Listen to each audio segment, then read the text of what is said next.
অনেকে বলেছিল শেখ হাসিনা না বললে আওয়ামী লীগ যাবে না। আমরাও কিন্তু এটা মনে করতাম যে এই আওয়ামী লীগকে আর কে সরাবে, কিন্তু আল্লাহর উপর কারো সব ক্ষমতার মালিক একমাত্র দেখেন আল্লাহ। ফিরাউনের ইতিহাস তো আমরা জানি, কিন্তু আমাদের যুগের ফেরাউনের ইতিহাস আল্লাহ আমাদের সামনে দেখিয়েছে যে ভাত রান্না করে রাখা, বুফে খাবার আইটেম রেডি, বাংলাদেশের মানুষ ভাত খাওয়ার টাইম দেয় নাই, পোশাক নিয়ে যাওয়ার সুযোগ পায় নাই, ভাগ ভাগছে। সুতরাং এটা যদি আমরা দেখতে পারি, আমাদের দুই চোখে ইসলামের বাংলাদেশ দেখার আগ্রহ আছে না নাই? এটা শুধু আগ্রহ থাকলেই হবে, মেহনত করা লাগবে না? মেহনত করার জন্য প্রস্তুত ইনশাআল্লাহ। দেখেন অবৈধ সরকার তাদের ক্ষমতাকে কুক্ষিত করার জন্য, তাদের ক্ষমতাকে টিকিয়ে রাখার জন্য ভারতকে অনেক অবৈধ সুবিধা দেয় নাই। আপনি চিন্তা করেন, আপনি কি জানেন এগুলা জানেন?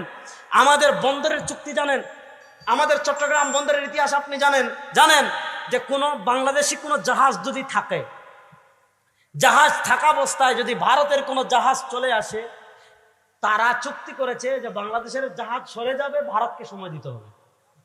আপনারা দেখেছেন পৃথিবীর সবচেয়ে সস্তা ট্রানজিট তারা ভারতকে দিয়েছে। ভারতকে আমাদের বুক ছিঁড়ে রেল সুবিধা দিয়েছে।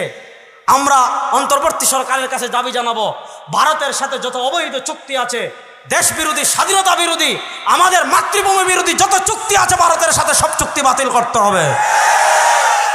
সব চুক্তি বাতিল করতে হবে। এটা আপনারা চান কি চান না? দেখেন তারা আজকে আমাদের প্রভু হয়। পৃথিবীর কোনো রাষ্ট্রে এরকম নাই, পৃথিবীর কোনো রাষ্ট্রে এরকম নাই যে যখন মন চায় পানি ছাড়বে, আমাদেরকে ভাসিয়ে দিবে। আপনারা জানেন পদ্মা নদী ওপারে কিন্তু গঙ্গা নদী। এই গঙ্গা নদীর উৎসমুখ হলো চীনে। চীন থেকে ভারত হয়ে বাংলাদেশে আসছে। তো চীন একবার গঙ্গা নদীর মুখে বাঁধ নির্মাণ করে বিদ্যুৎ উৎপাদন করতে চেয়েছিল। জাতিসংঘে গিয়ে ভারত বিচার দিয়েছে। তো আপনারা দেখেন পাকিস্তান আমলে, বাংলাদেশ হওয়ার আগে তারা ফারাক্কা বাঁধ নির্মাণ করা শুরু করেছিল। 1972 সালে মাত্র 40 দিনের পরীক্ষা করার জন্য 40 দিনের জন্য তারা ফারাক্কা বাঁধ চালু করেছিল। আজকে 52 বছর হয়ে গিয়েছে, 50 বছর হয়ে গিয়েছে। ফারাক্কা বাঁধ তারা কিন্তু এখন ওই পরীক্ষা এখনই চলতেছে। যখন ইচ্ছা পানি দে, যখন ইচ্ছা বন্ধ করে দে।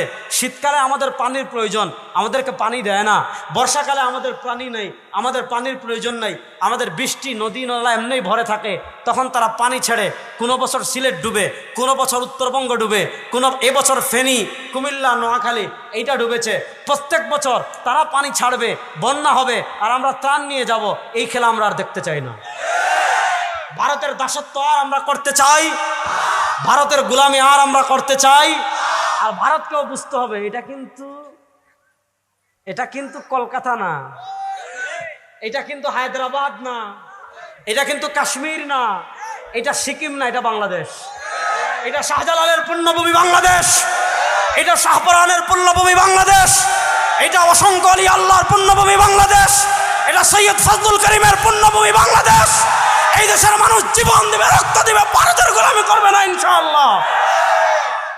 ভারতের গোলামি করবে না সুতরাং কথা শেষ। মনির ভাই চলে আসছে মানে আমার লাল বাতি জ্বলে গেছে, বুঝেন নাই? মনির ভাই আসা মানি আমার লাল বাতি জ্বলা। লাল বাতি জ্বলার আগে শেষ কথা বলি, আজকে দেখেছেন বৈষম্য বিরোধী ছাত্র আন্দোলন হয়েছে, আমাদের হাজারের অধিক ভাই শহীদ হয়েছে, শাহাদাত বরণ করেছে।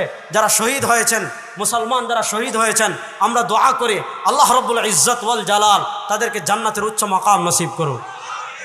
যারা তাদের খুনের সাথে জড়িত, আমরা দাবি করছি এই বাংলাদেশে তাদের সর্বোচ্চ শাস্তি প্রদান করতে হবে। 2 নম্বর যে বিষয়টা, বৈষম্য বিরোধী ছাত্র আন্দোলনের পর নতুন একটা বাংলাদেশ এসেছে। এই বাংলাদেশে আমাদের কাজ করার অবারিত সুযোগ তৈরি হয়েছে। এই বাংলাদেশ প্রকৃত বৈষম্য, যে কথা দিয়ে আমি আলোচনা শুরু করেছিলাম, প্রকৃত যদি বৈষম্য দূর করতে চান, একটা জিনিসই প্রকৃত বৈষম্য দূর করতে পারবে, ওইটার নাম কোরআন। একটা জিনিসই প্রকৃত ন্যায় ইনসাফ প্রতিষ্ঠা করতে পারবে, ওইটার নাম।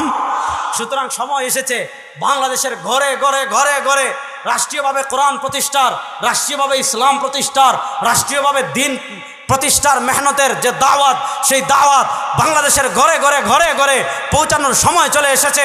ইনশাআল্লাহ সব বৈষম্য দূর করে প্রকৃত ইনসাফ এবং ন্যায়ের বাংলাদেশ প্রতিষ্ঠার জন্য, কোরআন বাস্তবায়নের জন্য, আমরা বাংলার ঘরে ঘরে ঘরে ঘরে পৌঁছার জন্য যদি ঘাম ঝরানোর প্রয়োজন হয়, প্রস্তুত আছি তো ইনশাআল্লাহ? প্রস্তুত আছি তো ইনশাআল্লাহ? আল্লাহকে সাক্ষী রেখে হাজির নাজির রেখে ওয়াদা করেন, ইসলাম প্রতিষ্ঠার মেহনতে শরিক হব তো ইনশাআল্লাহ? দিন প্রতিষ্ঠার মেহনতে শরিক হব তো ইনশাআল্লাহ।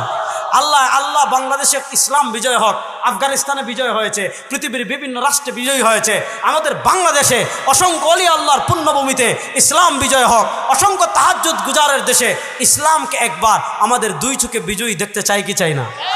অনেকে বলেছিল শেখ হাসিনা না মরলে আওয়ামী লীগ যাবে না।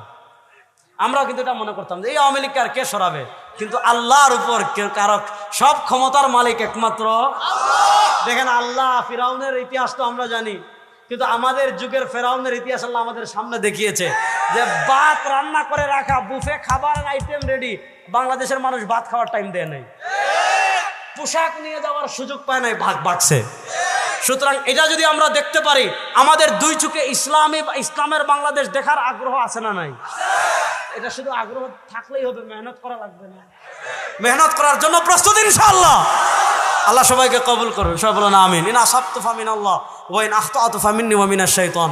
সুবহানাকাল্লাহুম্মা বিহামদিকা আশহাদু আল্লা ইলাহা ইল্লা আনতা আস্তাগফিরুকা ওয়া আতুবু ইলাইক। আসসালামু আলাইকুম ওয়া রাহমাতুল্লাহি ওয়া বারাকাতুহু।